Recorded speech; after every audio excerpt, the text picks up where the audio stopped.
Welcome back to the Pach-Attack from Twitter at Mark42. If demos harm game sales, and you put in parentheses Jesse Schell's name at DICE, what is the incentive for a flexible pay-per-use cloud service? I'm not sure Jesse Schell's right, and I'm calling out a guy who's like a university professor.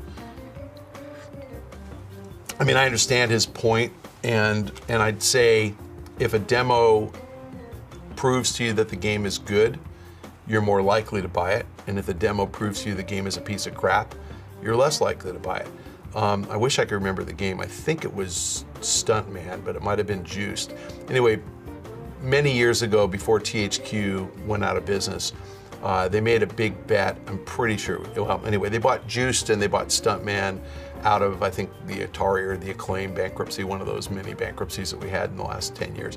And one of them, and I think it was Stuntman actually, one of them got 500,000 downloads of the demo on Xbox Live.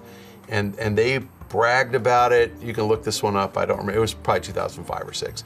Anyway, they were gonna put this game out, 500,000 downloads only on Xbox Live. And THQ bragged about it, and they were saying, this is gonna be such a big game. And I think the game sold like 300,000 copies total, maybe 500,000 between both consoles. Complete disaster. And the reason was the demo sucked. So when Jesse Schell says demos harm game sales, yeah, if the game sucks, you don't even want anybody to know anything about it. Just release it quietly and hope people are sucked into it because they like the brand or something. But if your game's great, then word of mouth's gonna help sales. So I think Jesse's right if the game sucks, he's wrong if the game is good. But your question, which I think has nothing whatsoever to do with demos, what is the incentive for a flexible pay-per-use cloud service? I think a pay-per-use cloud service is less about demos than it is about kind of on-demand. And I think the analogy is you can subscribe to HBO and you can pay a certain amount per month, or you can watch movies on demand, and pay $5 whenever you watch a movie, or $2 if you watch an old movie. I think the flexible use cloud, pay-per-use cloud service essentially turns gameplay into a subscription model rather than a purchase model. And the reason I don't think we're going to see that is that I think most games aren't finished by people. I think people try games, and I say most games. There's a group of people who finish every single game they play. Of course they do. But I'd say, half of the people who play games don't get through them. I heard anecdotally that Grand Theft Auto 4, fewer than 25% of the people who played it finished it, and that's pretty hardcore people. If you sold a game pay-per-use, let's say you sold Grand Theft Auto and you said, we're gonna charge you, $1 every time you play GTA, I think the maximum that Take-Two would ever get out of that is maybe 20, 30 bucks. Because you play 20 sessions, 30 sessions, and you'd say, okay, I've played enough, I had fun, I'm on to the next thing. They'd rather sell you the game for 60 bucks, and then it's your risk whether you play it for 2 hours or 80 hours. And they'll give you 80 hours of content, so certainly you're not getting cheated for your 60 bucks. But 80 hours of content, if you only play it 6 hours, that's your choice. They don't want to get paid only 10% as much because you chose to play it less time. And there's lots of games like Call of Duty. Again, Activision actually gave me this stat. More than half of the people who buy Call of Duty don't even bother with the single player campaign. They buy it to play multiplayer. So, question, why do you need the disc? Why wouldn't they just sell it as a service and let you play multiplayer? Answer, they want their 60 bucks. So that's how they do it. So I don't think you're going to see a flexible pay-per-use cloud service. I don't think that demos have anything to do with your question, but I figured I'd answer it anyway. And Jesse Schell is probably a lot smarter than me, so maybe there was a point in his presentation that I didn't quite understand, but I appreciate what he's talking about. I don't necessarily agree with his conclusion. Jamaraka, hi Michael. With digital distribution going butter smooth and all is well, what is keeping games from being released at the same time all over the world, especially DLC? It's a lot of it is localization. I think that a lot of times the publishers want to localize games kind of sequentially. A lot of it is marketing resources. The publishers don't have unlimited marketing resources, and you actually have to have people, to sign deals, to advertise. internet advertising or print advertising, you know, in different countries. And so I think that they kind of roll out at different times occasionally just because they want to make sure that they use their resources efficiently. So I think that's the simple answer. Other than that, there really is there's no reason. So it's a business reason, not a legal reason. And I mean, it really is as simple as that. At Agent X710, Silicon Knights versus Epic. Will we see similar legal battles, and how will this affect the business at large? You know, the Silicon Knights Epic thing was a contract dispute. I mean, it was a Unreal Engine, you know, copyright violation, and one guy didn't pay the other guy, and anytime you have a contractual arrangement and one party doesn't perform, you're going to get a lawsuit. They actually happen all the time.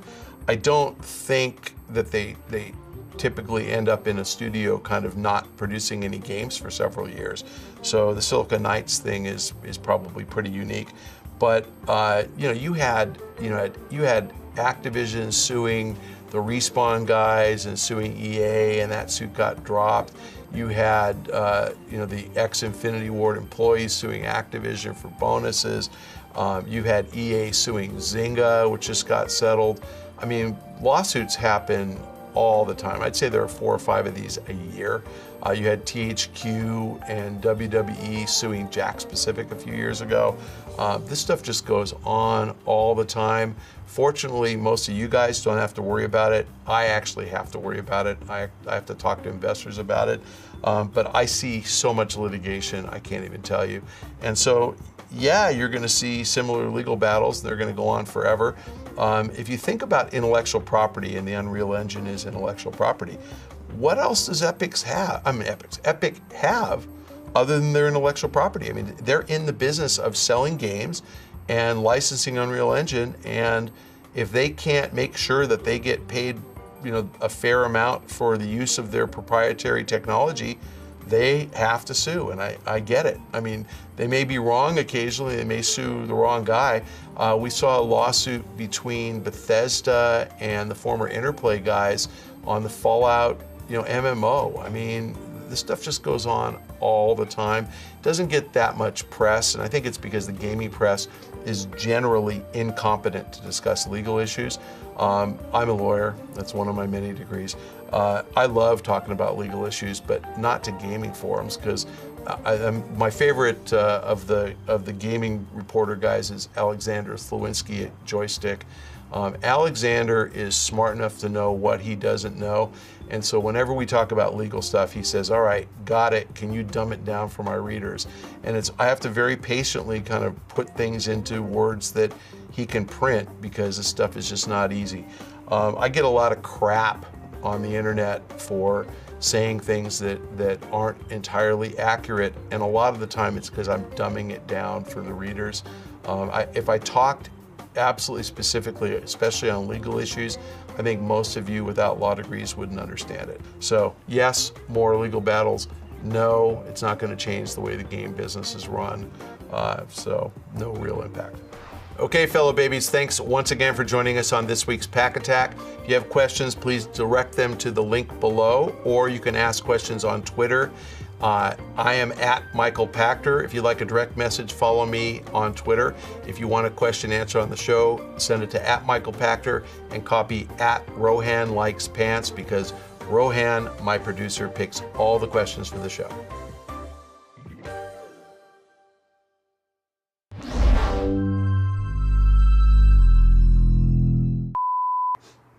Cool.